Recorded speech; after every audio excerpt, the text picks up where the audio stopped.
Halo, salam sejahtera semuanya. Perkenalkan kami dari kelompok 11 yang beranggotakan saya Reno Alenski Simamora, teman saya Aishi Nabil Maulana, dan Apri Yosefin Siburian. Pada video kali ini, kami akan mempresentasikan hasil revisi kami, yaitu menambahkan repositori pada proyek sistem kasir bengkel kami. Dan pada bagian kode akan dijelaskan oleh teman kami Aishi Nabil Maulana. Kami persilahkan. Jadi pada kode ini kami itu di sini pertama menambah time.h. Jadi time.h ini kami gunakan untuk mengambil tanggal berdasarkan sistem komputer, yaitu tanggal atau waktu saat ini. Dan untuk program repository-nya, dan pada bagian awal program ini terdapat fungsi yang bernama simpan repository. Fungsi ini digunakan untuk menyimpan data transaksi pelanggan. Jadi di sini tuh terdapat beberapa fungsi, yaitu fungsi parameter. Yang pertama itu ada nama yang digunakan untuk menyimpan nama pelanggan, kemudian ada total.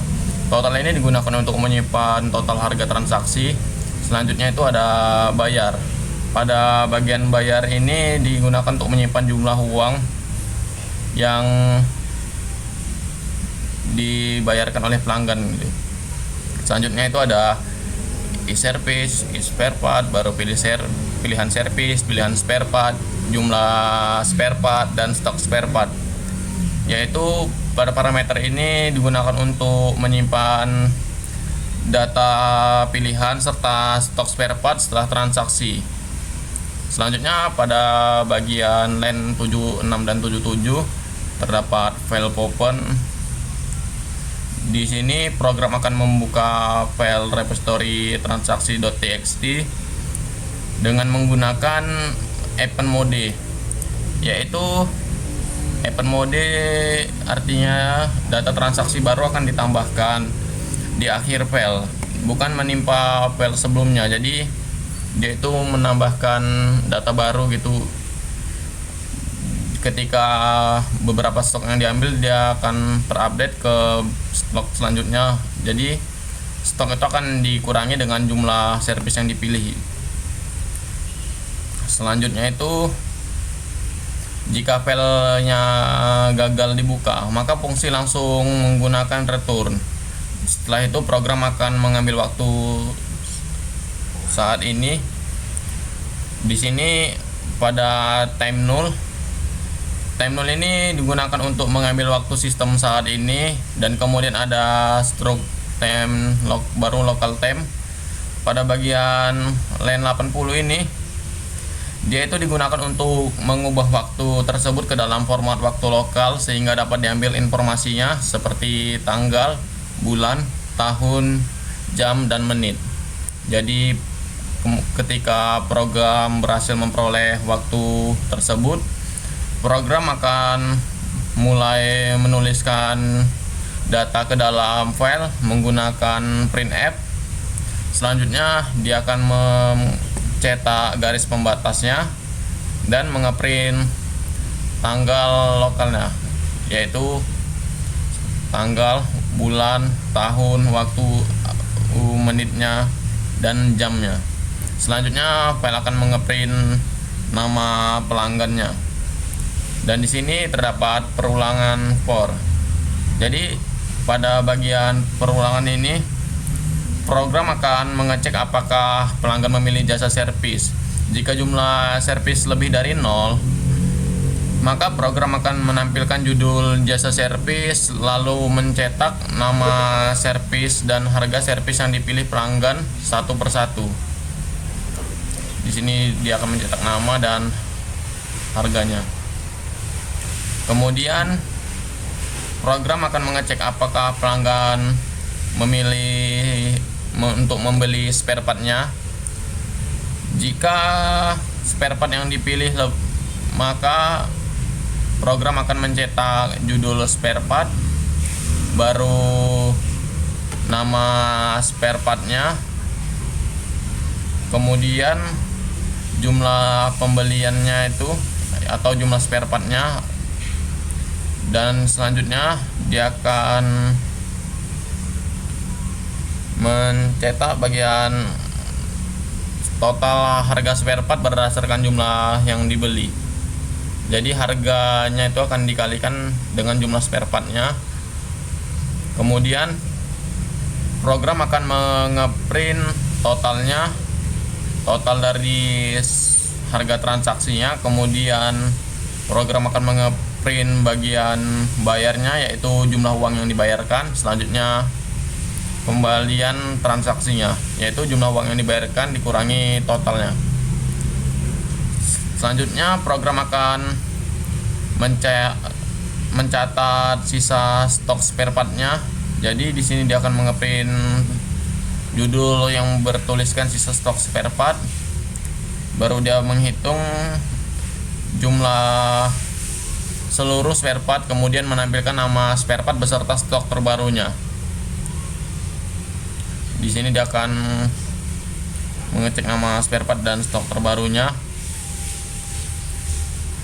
Hal ini berguna untuk mengontrol persediaan barang. Jadi pada bagian ini untuk stok-stok barangnya akan berkurang jika pengguna memilih spare partnya. Jadi ketika pengguna memilih spare partnya pada bagian spare part ini, dia akan dicatat di bagian fungsi untuk catat sisa stoknya. Lalu terakhir program akan mencetak garis pembatas atau bisa saja disebutkan untuk garis penutupnya. Dan di sini program akan menggunakan F-close untuk menutup filenya. Jadi F-close ini itu sangat penting untuk bagian repository, karena agar data ini benar-benar tersimpan dengan aman ke dalam file. Jadi kesimpulannya itu, fungsi simpan repository ini itu kami gunakan untuk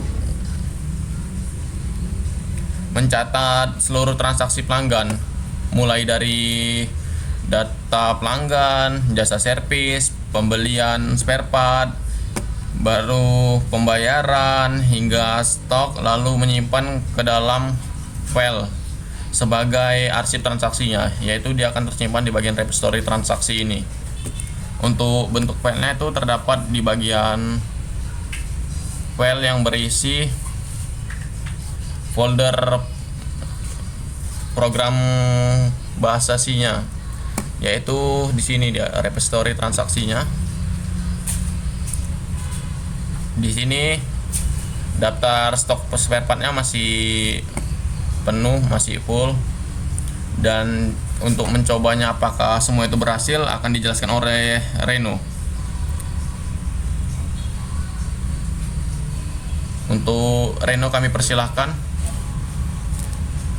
Oke, di sini saya akan menjelaskan outputnya. Pada output kali ini kita disuruh untuk masukkan nama pelanggan terlebih dahulu. Kita misalkan saja Reno.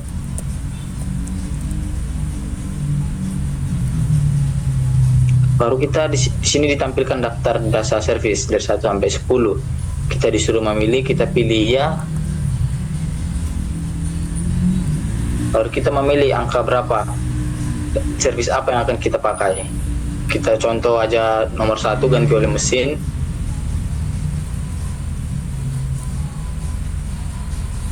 Dan kita disuruh lagi memilih jasa servis ya atau tidak. Kita pilih tidak.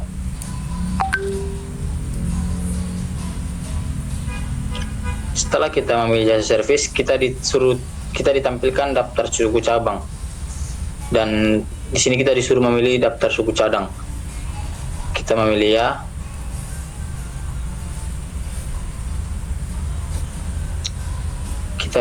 Kita disuruh memilih angka berapa, kita pilih 1 saja.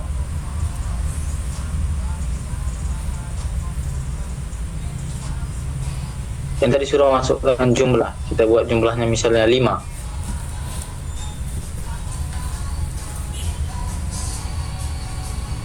Dan kita disuruh memilih lagi, kita pilih tidak. Dan setelah kita semua sudah memilih apa yang ingin kita lakukan servisnya dan pilih suku cadangnya, kita diberikan total bayar. Dan di sini total bayarnya itu 275.000. Dan kita harus masukkan uang yang akan dibayar. Kita buat 300.000 saja.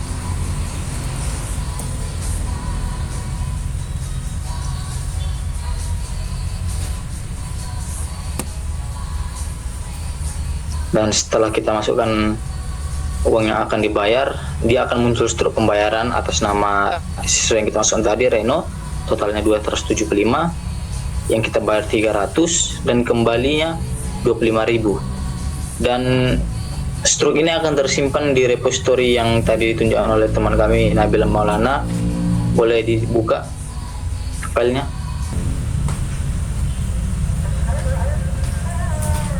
Dan di sini kita melihat tanggal pemesanan itu kan sesuai tanggal 17 bulan 12 tahun 2025. Waktunya juga 1936. Nama pelanggannya itu Reno. Jasa servis yang dipilih tadi kan oli mesin. Dan spare part yang dipilih oli mesin itu jumlahnya 5. Langsung di total 225.